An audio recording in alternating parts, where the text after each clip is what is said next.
নমস্কার, আমি প্রদীপ। সহজপাঠ ইউটিউব চ্যানেলে তোমাদের স্বাগতম। আজকে আমরা আলোচনা করব উচ্চ মাধ্যমিক বাংলা বিষয়ের একটি গুরুত্বপূর্ণ কবিতা শিকার কবিতা সম্পর্কে।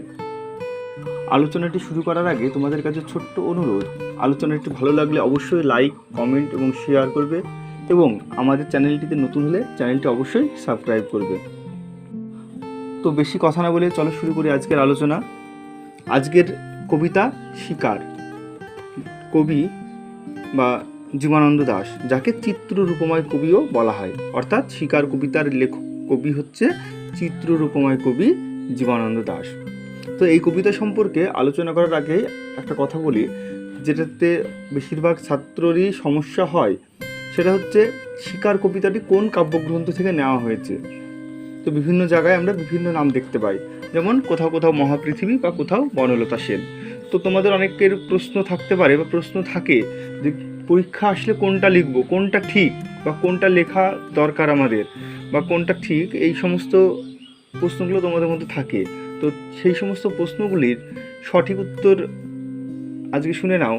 যে শিকার কবিতাটি প্রথম প্রকাশিত হয় বনলতা সেন নামক কাব্যগ্রন্থে, অর্থাৎ সর্বপ্রথম যে কাব্যগ্রন্থে প্রকাশ করা হয় তার নাম হচ্ছে বনলতা সেন, এবং পরবর্তীকালে এটি মহাপৃথিবী কাব্যগ্রন্থেও কিন্তু সংকলিত করা হয়, মানে সংকলন করা হয়।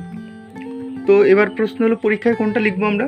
তো পরীক্ষায় যদি এই প্রশ্নটা আসে, তবে দুটোর মধ্যে যে কোনো একটা লিখলেই কিন্তু তোমরা সঠিক হবে বা তোমরা সম্পূর্ণ নাম্বার পাবে, অর্থাৎ মহাপৃথিবীও লিখতে পারো, বনলতা সেনও লিখতে পারো। কবিতাটি দুটি স্তবকে বা দুটি প্যারাতে বিভক্ত, এবং দুটি স্তবক বা প্যারারই কিন্তু শুরু হয়েছে ভোর এই শব্দ দিয়ে, অর্থাৎ এই কবিতাটি ভোরের একটা বর্ণনা। কবিতাটির প্রথম স্তবকে আমরা দেখব ভোরবেলার যে প্রাকৃতিক সৌন্দর্য, সেই সৌন্দর্যের কথা উদাহরণ বা বর্ণনা। ভোরবেলায় কেমন প্রাকৃতিক সৌন্দর্য থাকে বা কি চারিদিকের আকাশ বন কেমন থাকে, সেই নিয়ে প্রথম স্তবকটা আলোচিত হয়েছে। এবং দ্বিতীয় স্তবকে আলোচিত হয়েছে সেই ভোরবেলার যে প্রাকৃতিক সৌন্দর্য, সেই সৌন্দর্য একজন মানুষের দ্বারা বা একটা শিকারী মনোভাবের দ্বারা কীভাবে বিনষ্ট হয়, সেই তার মানে শিকারী মনোভাবের দ্বারা কীভাবে বিনষ্ট হয়, তার নির্মম যে চিত্র, সেই চিত্র কিন্তু আমরা তৃতীয় ভোরে দেখতে পাবো। চলো এবার কবিতাটি পড়ে দেখব। প্রথমে শুরু হয়েছে কি না, ভোর, আকাশের রং ঘাস ফড়িংয়ের দেহের মতো কোমল নীল, চারিদিকে পেয়ারা ও নোনার গাছ টিয়ার পালকের মতো সবুজ। তাহলে কি বলছে, ভোরবেলায় আকাশের রংটা কেমন, ঘাস ফড়িংয়ের দেহের মতো কোমল নীল। তা আমরা কি জানি ঘাস ফড়িং কেমন হয়, দেখতে সবুজ হয়। তো এখানে কবি কি বলছে যে ঘাস ফড়িংয়ের দেহের মতো কোমল নীল। তো ঘাস ফড়িংয়ের দেহে সবুজ হয় ঠিক আছে, কিন্তু ঘাস ফড়িংয়ের বুকের কাছে বা পেটের কাছে একটা জায়গা থাকে, যেটা একটা নীলাভ আভা থাকে, অর্থাৎ চারিদিকে বন জঙ্গলে ঘেরা একটা জায়গায়, যেখান থেকে আকাশের দিকে তাকালে চারিদিকে গাছপালা সবুজ পাতা দেখা যাবে, এবং সেই পাতার মাঝখানে ফাঁকা জায়গা দিয়ে নীল আকাশটা দেখা যাবে। অর্থাৎ চারিদিকে সবুজ, দেহের মাঝে যেমন ঘাস ফড়িংয়ের বুকের কাছে একটু সবুজ জায়গা, নীল জায়গা থাকে, ঠিক তেমনভাবেই চারিদিকে সবুজ বন জঙ্গল গাছপালার মাঝখান দিয়ে যে আকাশটা দেখা যাবে, সেই আকাশটার বর্ণনায় কিন্তু দেওয়ার জন্য তিনি ঘাস ফড়িংয়ের দেহের সাথে কিন্তু কবি আকাশের রংটা তুলনা করেছে। এবং চারিদিকের বনটা কেমন, পেয়ারা এবং নোনার গাছে ঘেরা, এবং সেই পেয়ারা এবং নোনার গাছ চারিদিকের বনটাকে টিয়ার পালকের মতো সবুজ করে তুলেছে। অর্থাৎ একটা টিয়ার পালক যেমনভাবে সবুজ থাকে, ঠিক তেমন সবুজ কিন্তু চারিদিকের বনটা হয়ে আছে।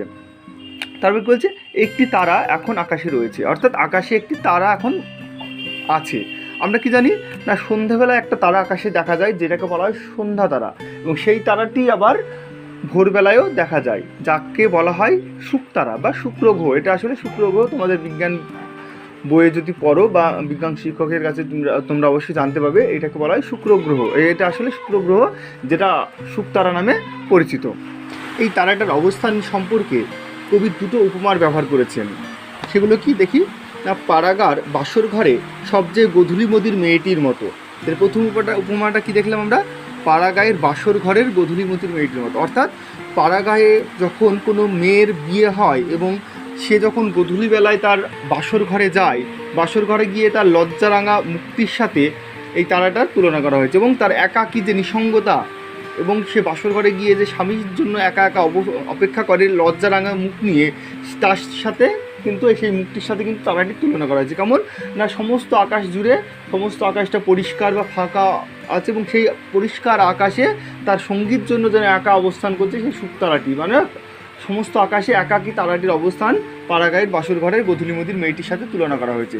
এবং দ্বিতীয় উপমাটা কী ব্যবহার করা হয়েছে না, কিংবা মিশরের মানুষই, অর্থাৎ একটি মেয়ে, মিশরের একটি মেয়ে তার বুকের থেকে যে মুক্তা আমার নীল মদের গ্লাসে রেখেছিল। অর্থাৎ মিশরের মানুষই নামে একটি মেয়ে তার বুকের থেকে, অর্থাৎ বুকে একটি মালা ছিল, সেই মালা থেকে একটি মুক্তা খুলে আমার নীল মদের গ্লাসে রেখেছিল। হাজার হাজার বছর আগে এক রাতে তেমনি একটি তারা আকাশে জ্বলছে এখনো। অর্থাৎ মিশরের একটি মেয়ে যে তার বুকের মালা থেকে একটি একটি মুক্ত খুলে নীল মদের গ্লাসে রেখেছিল। অর্থাৎ উজ্জ্বল যে আকাশ, সে আকাশের মধ্যে যে তারার উজ্জ্বলতাটা, অর্থাৎ একটা মুক্ত যখন নীল পাত্রে, নীল মদের গ্লাসে, অর্থাৎ নীল যে কোনো একটা নীল তরল পাত্রে রাখা হবে, মুক্তার যে উজ্জ্বলতাটা, সেই উজ্জ্বলতাটা যেভাবে হ্রাস পাবে এবং উজ্জ্বলতা যেভাবে স্তিমিত হয়ে আসবে, ঠিক তেমনভাবেই তারাটির উজ্জ্বলতাটা কিন্তু স্তিমিত হয়ে এসেছে। অর্থাৎ তার উজ্জ্বলতা কিন্তু আর সন্ধ্যাবেলার মতো নেই, সেই উজ্জ্বলতার সাথেই কিন্তু এই কথাটা তুলনা করা হয়েছে। এবং কি বলছে যে হাজার হাজার বছর আগে এক রাতে তেমনি, অর্থাৎ এই তারাটা হাজার হাজার বছর ধরে আকাশে একাকীভাবে অবস্থান করছে এবং একাকীভাবেই সে আছে। আজকে যেমন দেখা যাচ্ছে এই তারাটা হাজার হাজার বছর আগে এক রাতে এইভাবেই জ্বলতো, এখনও কিন্তু সেই তারাটা এখনও কিন্তু জ্বলছে। হিমের রাতে শরীর রাখবার জন্য দেশওয়ালিরা সারা রাত মাঠে আগুন জ্বেলেছে। হিমের রাতে অর্থাৎ শীতের রাতে শরীর রাখবার জন্য, কথার অর্থ হচ্ছে উষ্ণ, অর্থাৎ শীতের রাতে শরীরটাকে উষ্ণ রাখার জন্য দেশওয়ালিরা সারা রাত আগুন জ্বেলেছে। আচ্ছা, এখানে দেশওয়ালিরা বলতে কাদের বোঝানো হয়েছে? দেশওয়ালিরা হচ্ছে এক ধরনের উপজাতি, যেমন সাঁওতাল বা সাঁওতাল যেমন এক ধরনের উপজাতি, ঠিক তেমনভাবে এক ধরনের উপজাতি হচ্ছে দেশওয়ালিরা।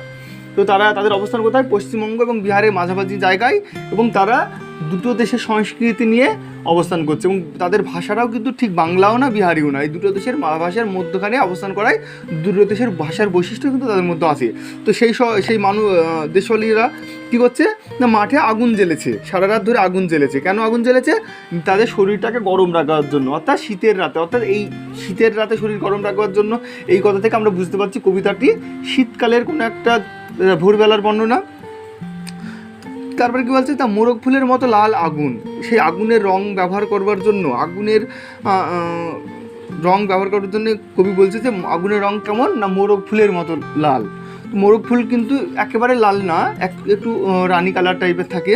তো সেই রকম একটু আগুনের তীব্রতা বোঝানোর জন্য কিন্তু এই রঙের কথাটা উল্লেখ করা হয়েছে। শুকনো অসত্য পাতা দুমড়ে এখনও আগুন জ্বলছে তাদের। তাহলে আগুনটা কি দিয়ে জ্বালিয়েছে? অসত্য পাতা, অর্থাৎ শুকনো অসত্য গাছের পাতা দিয়ে তারা কিন্তু আগুনটা জ্বালিয়েছে। সূর্যের আলোয় তার রং কুমকুমের মতো নেই আর, অর্থাৎ সূর্যের আলো পড়ে সে আগুনটার রং কিন্তু আর কুমকুমের মতো নেই। কেমন হয়ে গেছে? রোগা শালিকের হৃদয়ের বিবর্ণ ইচ্ছার মতো। অর্থাৎ সেই আগুনটার রং এখন কেমন? রোগা শালিকের হৃদয়ের বিবর্ণ ইচ্ছার মতো। অর্থাৎ একটা রোগা শালিকের হৃদয়ে প্রত্যেক মানুষের হৃদয়ে কিন্তু বিভিন্ন রকমের ইচ্ছে থাকে, কিন্তু সব ইচ্ছে কিন্তু সবার পূরণ হয় না। ঠিক তেমনভাবে একটা রোগা শালিকের যেমন ইচ্ছে আছে অনেক দূর উড়ে যাওয়ার বা অনেক দূর ঘুরে বেড়ানোর, কিন্তু তবু ইচ্ছে থাকার সত্ত্বেও কিন্তু যখন তার শরীর রোগার জন্য বা তার শরীর দুর্বল হওয়ার জন্য যখন ইচ্ছেটা পূরণ হয় না, অর্থাৎ সেই ইচ্ছেগুলো বিবর্ণ হয়ে ওঠে, রংহীন হয়ে ওঠে, ঠিক তেমনভাবে আগুনটাও কিন্তু বিবর্ণ হয়ে উঠেছে। অর্থাৎ আগুনটাও কিন্তু স্তিমিত হয়ে এসেছে, কমে এসেছে। সকালের আলোয় টলমল শিশিরে চারিদিকের বন ও আকাশ ময়ূকের সবুজ নীল ডানার মতো ঝিলমিল করছে। অর্থাৎ সকালের যে আলো যখন নেমে এসেছে এবং চারিদিকে শীতকালে চারিদিকে ঘাসের উপর যে শিশির বিন্দু পড়েছে, শিশির বিন্দুর পুরো আলো এসে যখন পড়ছে এবং চারিদিকে বনের সবুজ ছটাটা এসে যখন পড়ছে, তখন চারিদিকের বন এবং আকাশ ময়ূরের যে সবুজ এবং নীল ডানা ঝিলমিল করে, তেমনভাবে চারিদিকে বন এবং আকাশটা ঝিলমিল করছে।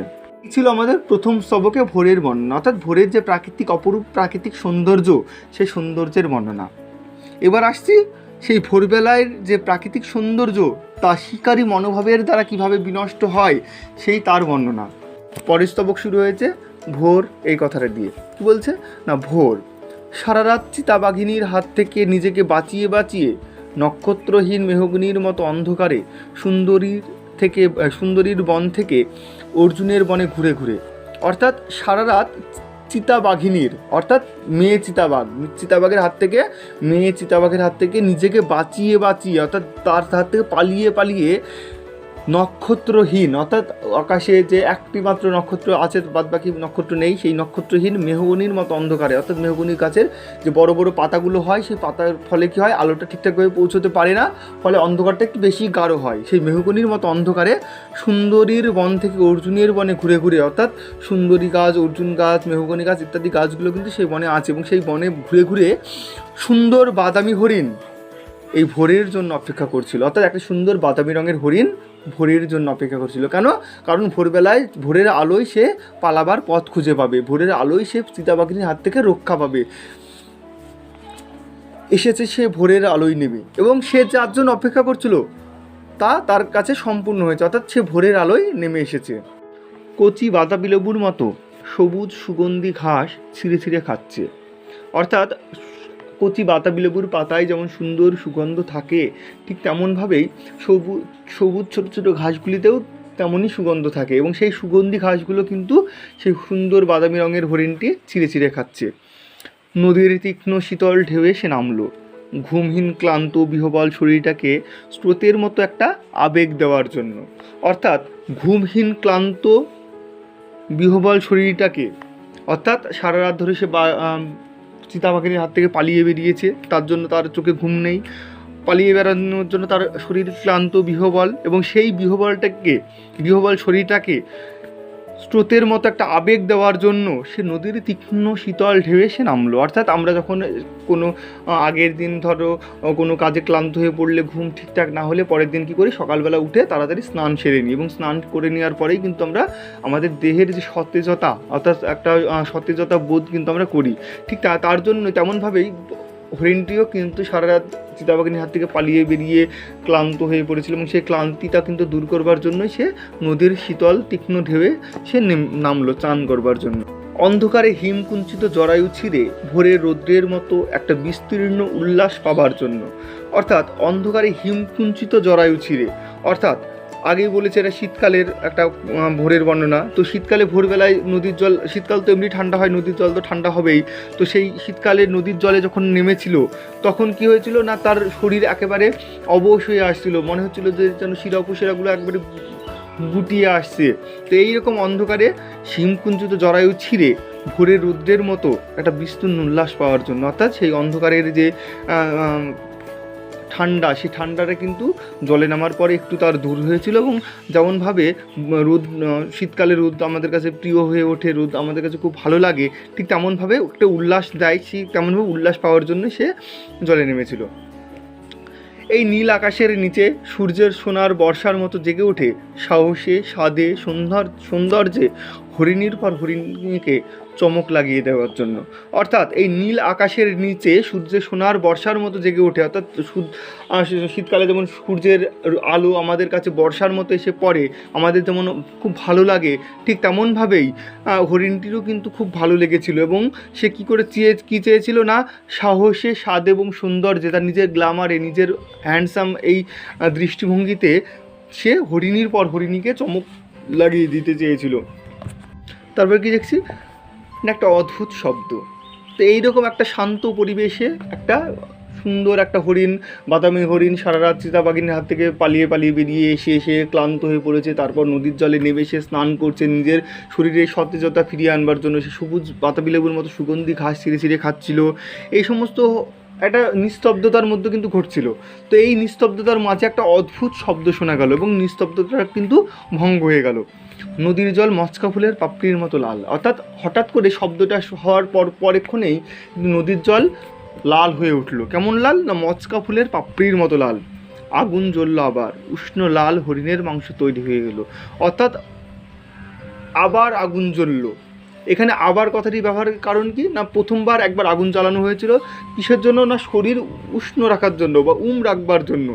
কারা জ্বালিয়েছিল? দেশওয়ালিয়ারা। দ্বিতীয়বার আবার আগুন জ্বললো। কেন আগুন জ্বললো? হরিণের মাংস রান্না করবার জন্য। নক্ষত্রের নিচে ঘাসের বিছানায় বসে অনেক পুরনো শিশির ভেজা গল্প, অর্থাৎ নক্ষত্রের নিচে এবং ঘাসের উপর বসে পুরনো শিশির ভেজা গল্প, বিভিন্ন ধরনের পুরনো যে স্মৃতিচারণ তারা করতে লাগলো। সিগারেটের ধোঁয়া, সেই সাথে সিগারেটের ধোঁয়া উড়াতে লাগলো।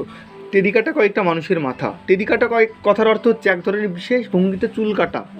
এক বিশেষ ভঙ্গিতে চুল কাটাকে বলা হয় টেরিকাটা। সেই বিশেষ ভঙ্গিতে চুল কাটা কয়েকটি মানুষের মাথা সেখানে দেখা গেলো।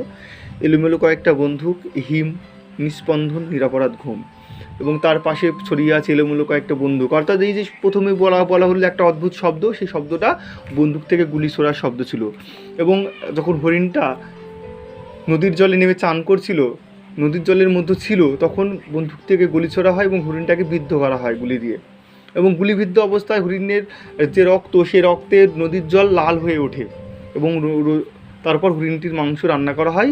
রান্না করে সিগারেট খেতে খেতে পুরনো স্মৃতিচারণ করতে করতে কিন্তু মাংসটা তারা খেতে থাকে।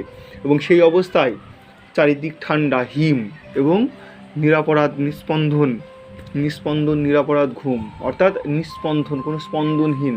আমরা যখন ঘুমিয়ে থাকি তখন আমাদের জ্ঞান থাকে না, ঠিক আছে, কিন্তু আমাদের মধ্যে কিন্তু একটা স্পন্দন থাকে, আমাদের সমস্ত শ্বসন প্রক্রিয়াটা কিন্তু চলতে থাকে। কিন্তু এখানে স্পন্দন নেই, এখানে কোনো শ্বসন প্রক্রিয়া চলছে না। নিরাপরাধ ঘুম, অর্থাৎ একেবারে ইনোসেন্ট। একটা বাচ্চা শিশু যেমন নিরাপরাধ হয়, তার মধ্যে কোনো অপরাধ বোধ থাকে না, যার মধ্যে কোনো পাপ বোধ থাকে না, ঠিক তেমনই হরিণটার মধ্যেও কিন্তু এখন আর কোনো পাপ বোধ নেই, অপরাধ বোধ নেই। সে এখন ঘুমিয়ে আছে, চিরতরের মতো ঘুমিয়ে আছে। অর্থাৎ হরিণটিকে শিকার করা হয়েছে। এখানে শিকার কবিতার যে নামকরণ করা হয়েছে, শেষ লাইনে কিন্তু এসে তা দেখা গেলো যে কয়েকটা টেরিকাটা কয়েকটা মানুষ অর্থাৎ একটা বিশেষ ধরনের ভঙ্গিতে চুল কাটা কয়েকটা মানুষ, অর্থাৎ যাদের দেশওয়ালিয়ারা বলা হয়, সেই দেশওয়ালিরা কী করলো না কয়েকটা বন্দুক নিয়ে এসে হরিণ শিকার করলো। এবং হরিণ শিকার করে তারা যে প্রাকৃতিক সৌন্দর্য, ভোরবেলা যে প্রাকৃতিক সৌন্দর্য, যে নিস্তব্ধর, সেই প্রাকৃতিক নিস্তব্ধ সৌন্দর্যকে কিন্তু হরিণ শিকারের মাধ্যমে সেই নিস্তব্ধতা ভঙ্গ হলো। এবং সেই শিকারী মনোভাব যে প্রাকৃতিক পরিবেশের যে সৌন্দর্যটাকে বিনষ্ট করে, তারই কিন্তু একটা জলজান্ত উদাহরণ কিন্তু এই কবিতার মধ্য দিয়ে আমরা পেলাম। এই মর্মান্তিক কবিতাটা কিন্তু প্রথমে খুব সুন্দর অপূর্ব বর্ণনা, ভোরবেলার অপূর্ব সুন্দর বর্ণনা দিয়ে শুরু হলেও শেষটা কিন্তু একটা হরিণ শিকারের মধ্য দিয়ে একটা শোকের ছায়া কিন্তু নেমে এসেছে। এবং এই ছিল আজকের আলোচনাটি কেমন লাগলো অবশ্যই তোমরা বলবে, এবং আমাদের চ্যানেলটিকে অবশ্যই সাবস্ক্রাইব করবে।